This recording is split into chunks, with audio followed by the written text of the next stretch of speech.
Good morning students. आपका जो subject है एमसीएस है ना, एमसीएस में आज मैं आपका न्यू चैप्टर स्टार्ट करी हूँ, चैप्टर 10 डिजिटल स्विचिंग सिस्टम है ना। जो आपका 9th चैप्टर था टेलीफोन एक्सचेंज। टेलीफोन एक्सचेंज में मैं आपको बता दूँ, हमने बोला था कि क्या होता है, एक इनपुट होता है और एक आउटलेट होता है।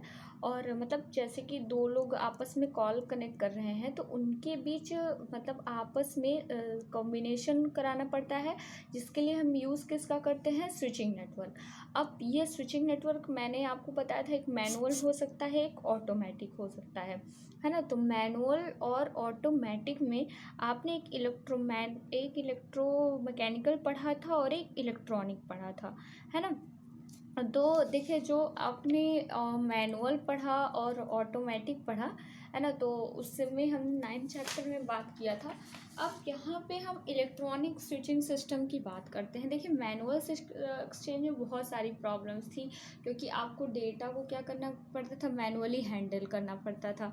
मीन्स कि उसमें बहुत ज़्यादा एरर के चांसेस आते थे। फिर जो आपका स्टेशन होता था वो काफ़ी कॉम्प्लिकेटेड हो जाता था, क्योंकि उसमें जो वायर्स केबल होते थे वो बहुत ज़्यादा मात्रा में, जैसे मान लीजिए एक टेलीफोन है, इसका एक अपना स्टेशन बनाना, दूसरा हो गया इसका एक अपना स्टेशन बनाना, तो जो नेटवर्क होता है वो बहुत ही कॉम्प्लेक्स हो जाता है।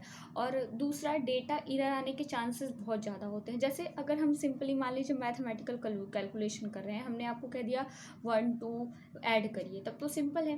लेकिन अगर हम इसी डिजिट को क्या करें, नंबर बढ़ा दें, तो आपको ऐड करने में प्रॉब्लम होगी एंड एक तो टाइम कंज्यूमिंग हुआ, दूसरा डेटा के एरर आने के चांसेस ज़्यादा होते हैं। लेकिन अब वही सोचिए, अगर आप कैलकुलेटर या सिस्टम से ऐड करते हैं तो उसमें क्या होती है, एक्यूरेसी होती है, प्लस वो फास्ट होता है।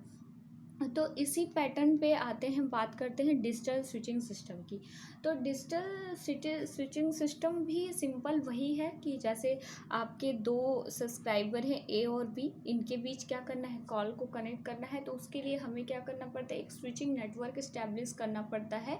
मतलब ये जो स्विचिंग सिस्टम है, ये एक तरीके का स्टेशन है जो कि कॉल सब्सक्राइबर और कॉलिंग से, मतलब सेंडर और रिसीवर के बीच क्या करता है, कनेक्शन इस्टेब्लिश करता है। कनेक्शन जैसे अगर आप फ़ोन पे किसी से बात कर रहे होते हैं, तो जिससे भी आप बात कर रहे हैं, आप दोनों के बीच में क्या है, एक सिंक्रोनाइजेशन है।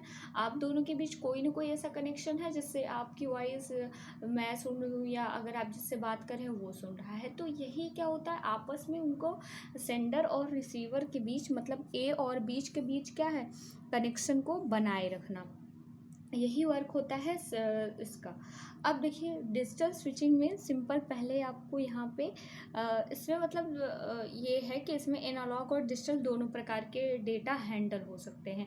मतलब अगर आप सिग्नल को एनालॉग फॉर्म में भेजना चाहते हैं तब भी भेजा जा सकता है, अगर आप उसे एज अ डिजिटल डेटा के रूप में भेज रहे हैं तब भी भेजा जा सकता है। एनालॉग फॉर्म मतलब जैसे हमारी वॉइस है ना, ये क्या है, एक एनालॉग सिग्नल है। तो अगर आपने जब मॉड्यूलेशन भी पढ़ा है, मतलब आपका जो पीसी सब्जेक्ट है, अगर आपने मॉड्यूलेशन भी पढ़ा है तो आपने दो तरीके के वहाँ पे भी मॉड्यूलेशन पढ़े थे, एक डिजिटल मॉड्यूलेशन पढ़ा था, एक एनालॉग मॉड्यूलेशन पढ़ा था। तो एनालॉग में मॉड्यूलेशन में क्या था, सिंपली जो आपका सिग्नल होता है उसको आपने कैरियर के साथ मिक्स किया और भेज दिया, ठीक है। मतलब अगर हम बात करते हैं एनालॉग मॉड्यूलेशन की, तो एनालॉग में आप क्या करते थे, आपके पास सिग्नल होता था, है ना, जो कि क्या होता था, एक लो फ्रिक्वेंसी का होता था। इसे क्या करते थे आप, हाई फ्रिक्वेंसी कैरियर के साथ मिक्स करके क्या कर दिए, सेंड कर दिए। अगर हम वही बात करते हैं डिजिटल मॉड्यूलेशन में, तो डिजिटल मॉड्यूलेशन में क्या होता है, जो भी आपके पास डेटा होता है, ठीक है, इसको पहले आप क्या करते हैं, एक पैकेट के फॉर्म में, मतलब बाइनरी नंबर में चेंज करेंगे, है ना। छोटे छोटे, मतलब आपने क्या पढ़ा होगा, एक सैम्पलिंग थ्योरम, क्वांटाइजिंग थ्योरम। तो सैम्पलिंग में क्या करते हैं, हम डेटा को छोटे छोटे पैकेट में तोड़ते हैं, फिर क्वांटाइजिंग में उस डेटा की बाइनरी नंबरिंग करते हैं। नंबरिंग करने के बाद हम डेटा को क्या करते हैं, सेंड करते हैं। तो डिजिटल डेटा भेजने में स्विचिंग क्या होती है, फास्ट हो जाती है।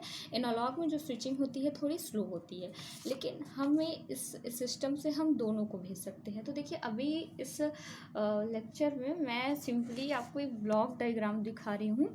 इस ब्लॉक ब्लॉक डायग्राम में सबसे पहले आप इस ब्लॉक डायग्राम में जितनी भी चीज़ें हैं, है ना, सभी शॉर्ट फॉर्म में लिखे हुए हैं। पहले आप इन सबको, पहले इनका नाम आपको याद रखना है। पहले तो आप ब्लॉक डायग्राम याद करिएगा।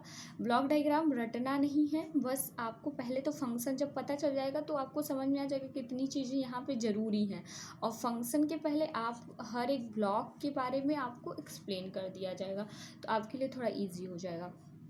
अब देखिए सबसे पहले क्या है यहाँ पे, एक आप देख रहे हैं लोकल SCUS है, एक TSU है, एक रिमोट SCU है, ठीक है। तो यहाँ पे देखिए सबका फुल फॉर्म है। SCU जो होता है ये है subscriber connecting unit. Subscriber connecting unit means अगर कोई भी जैसे मान लीजिए अगर मुझे कहीं पे कॉलिंग करना है तो मैं क्या हूँ, सब्सक्राइबर हूँ।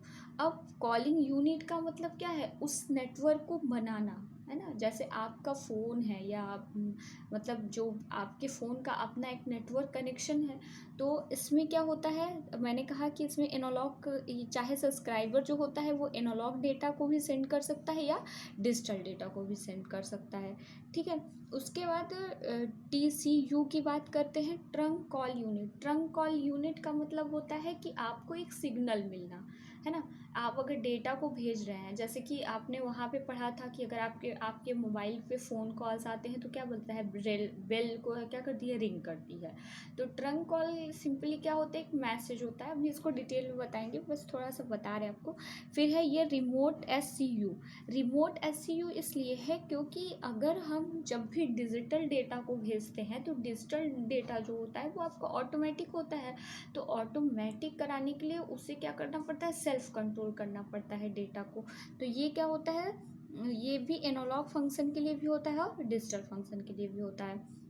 अभी बस आप ये जानिए, हो गया फुल फॉर्म। SCU क्या है, आपका है मतलब सब्सक्राइबर कॉल यूनिट। TCU का है ट्रंक यूनिट कनेक्शन, और ये है सब्सक्राइबर कनेक्शन यूनिट, ठीक है। ये हो गया। अब देखिए यहाँ से डेटा, कोई भी डेटा मान लीजिए जा रहा है, ये भी क्या करेगा, एक डेटा भेजेगा। सारे जो डेटा है वो आपके कहाँ जा रहे हैं, स्विचिंग नेटवर्क में। और ये स्विचिंग नेटवर्क का काम क्या है कि जिससे मतलब सब्सक्राइबर, मतलब ये आपका इनपुट है और ये स्विचिंग नेटवर्क है, इसे क्या करना है, इसे आउटपुट में भेजना है। तो ये जो स्विचिंग नेटवर्क है ये पूरे डेटा को मैनेज करेगा। ये जितनी चीज़ें लगी हुई है ये इस डेटा को क्या कर रहा है, हम भेज कर उस डेटा को मैनेज कर रहे हैं, सिंक्रोनाइजेशन कर रहे हैं और फिर भेजेंगे। उसके बाद यहाँ पे आप देख रहे हैं लोकल IF नेटवर्क लगा हुआ है, ये है SPCU। SPCU होता है आपका स्पेशल कनेक्शन, है ना, स्पेशल कनेक्शन यूनिट, ठीक है। ये CCSU है, ये है कनेक्शन सब्सक्राइबर यूनिट। ये आपका ADU है ना। ADU होता है अलार्म डिस्प्ले यूनिट। और जो CG है ये आपका कनेक्शन जनरेटर है। जो आपका MMI होता है ये होता है, यहाँ पे है MMI जो होता है ये होता है मैन मशीन इंटरफेस।